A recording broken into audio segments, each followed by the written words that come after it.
As you wake up once more, alone in a wagon, you feel a sense of excitement, a sense of anticipation. You know now, after spending those candles at that altar, that something awaits you ahead on the road. A companion, a friend, a weird little dude. And as you check the cage at your side that will keep you company on the journey ahead, you smile and prepare to meet your new companions. But as you look out, you see familiar forms, a familiar formation. They've failed twice before. Perhaps third time is the charm. Hey, what's going on, everyone? It's Loki Oren, and we are back at it in Darkest Dungeon 2 as we rejoin the main branch and get ready to take out a new formation. So first of all, it's been a couple of weeks since I've actually been able to record. Unfortunately, your real life got in the way. I say unfortunately because it's actually kind of exciting. I recently got a puppy, Winston the Basset Hound, who has been taking up a lot of time in cycles. And very excited to have him join the pack, as it were. And yeah, also excited to get back and make another video. So let's take out kind of an oldie but a goodie. We'll be running through Denial here, but I want to kind of finish up Cause and Effect. So first up, we have Bonnie, the Runaway. She's a phototactician and thanatophobic, which I guess thanatophobic's not actually that much of a problem because a character death is typically the end of our run anyway. And she wants to down the Harvest Child. That's something we could do. I think for Hero Pass, given her position in Cause and Effect, I think we're just going to lock her in as an orphan, put her in the back line, and leave her there. She has very little reason to move anywhere else, and she can bring quite a bit of pain from back there. Next up is Sarmenti, the Jester. He is a fisherfolk slayer and a chatterbox, which, yeah, okay, that scans. Yeah, I can imagine Sarmenti being a chatterbox. And he wishes to down 8 animals. So that's fodder and creature dens. 4 candles for that. Pathwise, Virtuoso is just better. Is just better Jester. So it's kind of, if you have Virtuoso, it's kind of wrong not to take it. But I kind of want to do either Soloist or Intermezzo. I'm not sure which one yet, though. We'll come back to that. Next up is Alhazred, our occultist, who, it's been a long time coming. Spyro Strength, or Spyro STR, I'm sorry it took so long, but Generous, the occultist, will be joining us. And he is a fanatic slayer, but he has a weak grip. Not the best, but not backbreaking. And he wishes to visit a creature den. Well, that can be arranged. Pathwise, I mean, Ritualist is, again, kind of just better, is actually just better occultist. Warlock for range skills. Oh, this is the play. Yes. Okay, yeah. I know what we're going to do. Aspirant for that plus 125% amnesis damage. We are going to go melee beat stick occultist. Oh, I love where this is going already. And that means actually Sarmenti. Let's get even more bleed. Let's play Soloist. Really lean into the slice off kind of harvest option. Intermezzo we could do too, but Intermezzo with the songs gets pretty weird. And it's not very good against the bosses. Whereas Soloist is. So, yeah, we're going to go Soloist. We'll be using Slice Off and Harvest as best we can. We got Fade to Black and Razor's Wit, kind of the standard loadout. Aspirant Occultist. And then finally, Paracelsus, our Plague Doctor, who wants to use 2 otherworldly fragments. Believe me, girly whirly, if we can get that, we will. She is Vigilant. Oh. That's not good. Coward is not a good trait for us. That means she's going to end up in the back a lot, which actually kind of means we need to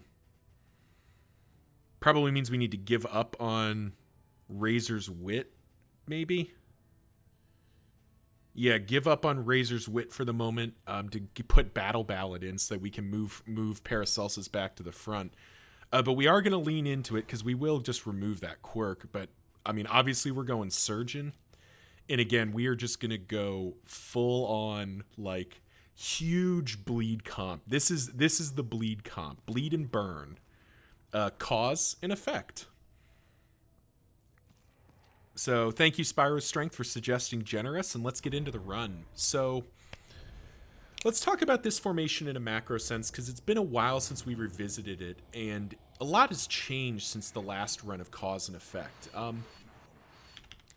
Not enough that it's like a completely different run. I think a lot of the stuff I said in those older videos, which you can find in the playlist section, the Cause and Effect playlist. But, you know, a lot of the older points will still stand, but the big weakness in this formation, kind of the glaring challenge it's had, is that this formation really lacks any sort of tanking element.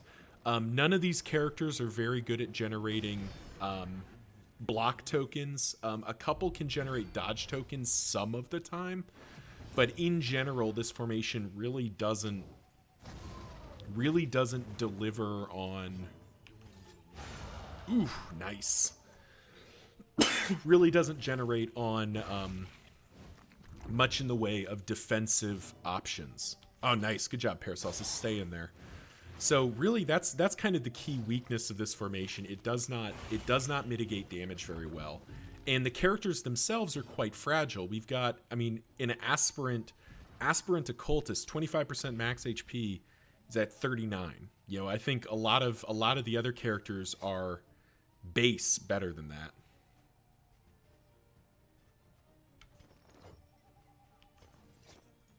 It's not optimal, but I want to fade to black here. This guy's already dead. Oh, hello, Discord.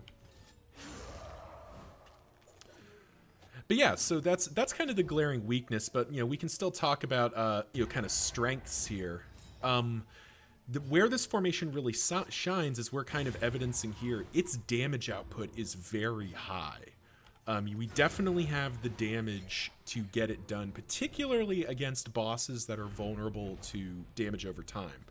I don't think this formation does very well against the Seething Sigh, just because getting that backline reach is very tricky for it, because the characters that can hit the backline are mostly out of position. However, against Denial, we're just killing all the locks is the thing. This is actually quite strong. And in general, I think we're going to see a ton of damage over time coming from the bleeds and burns. And then Paracelsus is actually, this is one of the formations where Cause of Death is really going to shine, because we can actually set it up and deliver a huge smackdown. And then finally, healing. We have Bonnie for Cauterize, and both Generous and Paracelsus can heal. Paracelsus is a little limited because she needs to be in the second rank, which actually probably means that Binding Shadows needs to find its way into the offering here at some point. Or maybe that's where we keep Battle Ballad to swap that. And then Stress Healing, we have the Jester. That's plenty. So yeah, that's the formation, Cause and Effect. Let's get into our in. What have we got for weird little dudes? We got a Larval Carrion Eater, Mucilaginous Slime, or an Unnatural Owlet. So debuff resists piercing per Tinker's Gear item.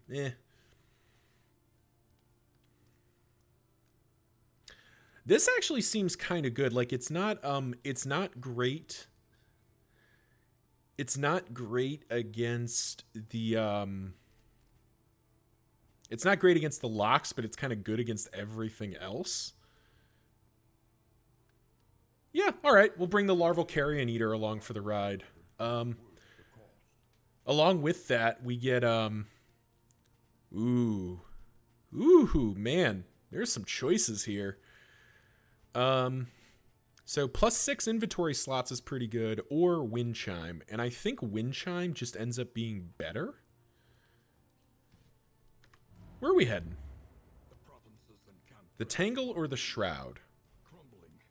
Ooh. Oh,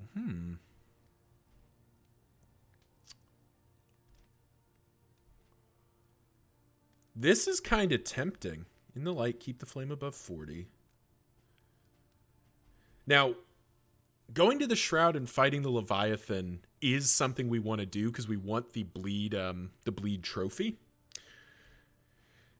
But we also wouldn't mind going to the Fodor. We have at least 2 characters that kind of want to go to the Fodor. And this Almanac could actually be pretty decent for that. I think we're heading to the Tangle. We're definitely not going after the Dreaming General. Even with the Bounty Hunter, I don't think we would. I don't think it's worth it. But given that, let's go ahead and take the Wind Chime, because I think it's the better of the 2. We have... We can get food, which I think we will. We'll just buy the food. And then do we want Bulwark Band, Strange Sapper, Minor Gilded Mine?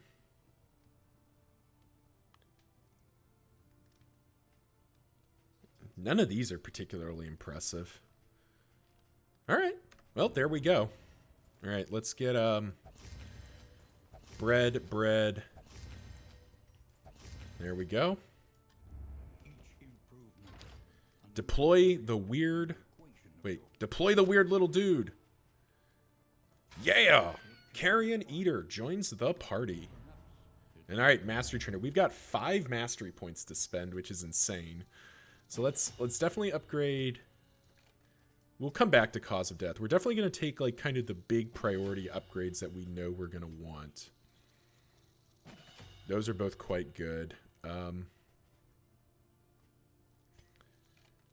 So Slice Off doesn't improve its bleed. Does Harvest improve its bleed? It does by 1. I don't think we need that.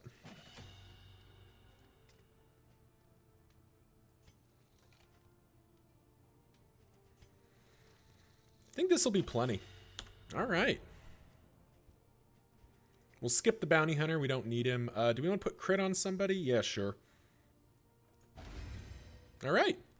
Well, thank you all for watching. Tune in next time as Cause and Effect begins its 3rd attempt here, heading towards Denial as we first start in the Tangle. Remember, like, comment, subscribe. You know the drill. Let the YouTube algorithm know I make content that you and people like you like to watch. Till next time, see ya.